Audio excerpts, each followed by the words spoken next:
Let's talk about moving. It's something almost everyone experiences at some point in life. Maybe it's across town or maybe it's to a new country. The reasons can be as simple as wanting a bigger space or as big as chasing a lifelong dream. We all know someone who's moved for a job or school, packed bags, said goodbyes and chased a dream. There's excitement, nerves, and hope for what's ahead. It's a journey you prepare for, with time to plan and say farewell to friends and family. That's immigration, a choice, a plan, a step towards something better. It's about seeking new opportunities, building a future, and making a conscious decision to start fresh somewhere else. You prepare, save, and look forward to what's next. There's anticipation, maybe even a little fear, but it's a leap you choose to take. You might research neighborhoods, schools, or jobs, and you get to imagine the life you'll build. Now imagine waking up to sirens, danger, or disaster. The world you know is suddenly unsafe. There's no time to think, only to react. No time to pack, no time for goodbyes. You grab what you can, maybe just a bag, maybe only your loved ones, and you run. You grab your family and run, not toward a dream but away from a nightmare. Every second counts and the only goal is survival. This isn't a choice, it's survival. The difference? Choice. One is a path you pick, the other is a path forced upon you by circumstances beyond your control. Immigrants are pulled by opportunity, those in forced exodus are pushed by danger. One group is drawn by hope, the other driven by fear. One is a hopeful journey, the other a desperate escape. The contrast couldn't be more stark. One is about building, the other about surviving. Think of it like this: changing teams for a better stadium is immigration. You're seeking a better place to play, to grow, to thrive. Being told your home is on fire and you must run is forced exodus. There's no time to weigh options or dream about the future, only the urgent need to escape. The destination doesn't matter. Escaping danger does. This distinction matters. It's not about where you're going but what you're leaving behind and why. It changes how we see those making these journeys. When we understand the difference, we can respond with more compassion and support. Forced exodus isn't about seeking more, it's about losing everything. It's about leaving behind not just possessions but memories, community, and sometimes even hope. It's not about what you gain, but what you're forced to leave behind. The loss is immeasurable, and the trauma lasting. Understanding this difference is the first step to empathy. It's how we begin to see the humanity in every journey, no matter how it began. When we see people on the move, we need to ask, are they choosing or are they fleeing? That answer changes everything. It shapes how we welcome, support, and stand with those who arrive at our doors, seeking not just a new life but safety and hope. Forced exodus isn't new, it's written all over history. Entire populations have been uprooted, not by choice, but by force. These aren't stories of adventure, but of trauma and injustice. Power, hatred, and greed have driven rulers to expel entire communities. Borders were drawn, homes erased, and people told to leave everything behind. Think of the expulsion of Jews from Spain, the Highland clearances, or the transatlantic slave trade. These weren't immigrants, they were victims. They fled for their lives, not for opportunity. Their stories remind us of the consequences of intolerance and the fragility of home. History repeats itself. Forced migration is a dark, recurring pattern. By studying these events, we learn to recognize the warning signs. Forced exodus is always a story of crisis, loss, and survival. The Trail of Tears stands as a stark and haunting example of forced exodus in the United States, a chapter of history marked by immense suffering and injustice. In the 1830s, thousands of Native Americans, men, women, and children, were uprooted from their homes and forced to march westward, leaving behind everything they knew. The U.S. government coveted Native American land for the booming cotton industry, seeing profit where others saw home and heritage. Treaties that once promised protection were ignored or broken, and the Indian Removal Act was passed, making forced relocation the law of the land. Armed soldiers arrived at their doorsteps, giving families little time to gather their belongings before being driven out at gunpoint. Forced to march over 1,000 miles through harsh weather and unfamiliar terrain, many suffered from exposure, hunger, and disease along the way.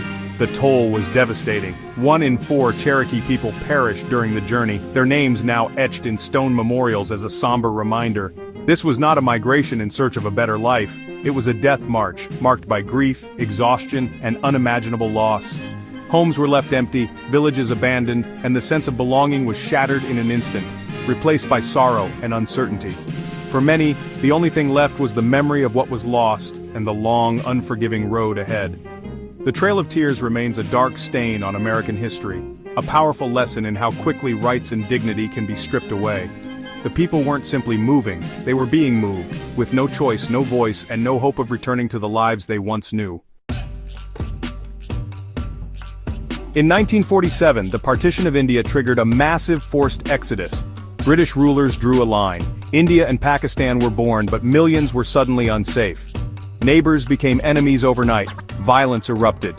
The choice was simple: flee or die. Up to 15 million people were displaced, leaving everything behind. Trains and roads overflowed with desperate families. Many never made it. The death toll reached up to 2 million. This wasn't migration for prosperity, it was survival. Political decisions unleashed chaos, turning citizens into refugees. The trauma still shapes South Asia today. A single line on a map tore apart millions of lives. Forced exodus isn't just history, it's happening now, unfolding in real time across continents and affecting millions of lives. Every day, families are uprooted from their homes, not by choice, but by circumstances beyond their control. The Syrian civil war forced over half the population to flee. Cities once full of life are now empty shells, and entire communities have been scattered across the globe searching for safety and stability. They ran from bombs, not for opportunity, but for survival. The threat of violence and destruction left them with no other option but to abandon everything familiar. The Rohingya in Myanmar faced brutal persecution, driven into refugee camps with no home to return to. Their journey is marked by loss, uncertainty, and the hope for a future free from fear. Climate change is now a new driver. Rising seas and droughts are making homes unlivable. Entire villages are swallowed by water or left barren by drought, forcing people to leave behind generations of memories. People flee floods, storms, and famine, not by choice, but by necessity. Their journeys are long and perilous, often with little more than hope to guide them. These are not immigrants seeking a better life. They are people escaping disaster. They wait at borders, uncertain if they'll be welcomed or turned away, their futures hanging in the balance. Their journeys are filled with danger and uncertainty. Many risk their lives crossing seas or deserts, facing hunger, exhaustion, and the constant threat of violence. Borders close, suspicion rises, but the need for safety remains. The world watches, but for those on the move, every day is a struggle for dignity and survival. Whether fleeing war, persecution, or climate collapse, the story is the same: survival. Each journey is a testament to human resilience and the will to endure. Forced exodus defines our era. It is a crisis that transcends borders and demands a global response. It's not about moving forward, it's about escaping what's behind. For many, the past is too dangerous to return to, and the future is uncertain. These stories demand our attention and compassion. Behind every statistic is a person, a family, a dream interrupted. Forced exodus is a crisis of our time, one that challenges us to respond with empathy, understanding, and action. What pushes people out of their homes? War, persecution, extreme poverty, and climate disasters. War destroys not just buildings, but entire societies. Survival becomes the only goal. Persecution targets people for who they are, making life impossible. Extreme poverty can threaten life itself, forcing families to flee starvation. Climate change and disasters displace entire communities. When your land disappears, you have no choice. These forces turn home into a place of danger. It's not about seeking more, but escaping less. Push factors strip away safety and hope.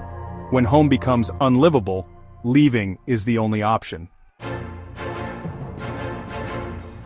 The words media and politicians use shape how we see forced exodus. Labels like refugee or asylum seeker evoke sympathy.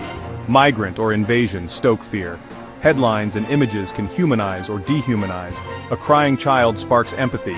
A crowd at a border can fuel panic. Politicians may use fear to justify harsh policies, framing people as threats. Media can amplify fear or highlight humanity. The framing isn't accidental, it's often political strategy. Words can build bridges or walls. Behind every label is a real person, not just a statistic. How we talk about forced exodus shapes public opinion and policy. Our language can either open hearts or close borders. The difference between immigrant and refugee isn't just technical, it's life-changing. Immigrants are seen as choosing to move. Refugees are forced by danger. International law protects refugees, giving them rights and safety. Immigrants face regular immigration rules with no guarantee of protection. Governments sometimes mislabel refugees as migrants to deny them help. This label can mean the difference between shelter and deportation. Public perception shifts with the label. Refugees get empathy, immigrants often face suspicion. For those fleeing danger, being called a refugee can save their life. Mislabeling can leave people in limbo, unprotected, and at risk. The words we use decide who gets help and who is left behind. Forced exodus is a story of loss and survival, not choice. From the Trail of Tears to Syria, these journeys are marked by trauma and desperation. The language we use matters. It can humanize or erase. Empathy is key. Behind every number is a person with dreams and a home lost. When we see people at borders, we must see their humanity, not just a problem. How we talk about forced exodus reflects who we are as a society. Will we build walls or offer compassion? Understanding the difference between choice and force is the first step toward a more just world.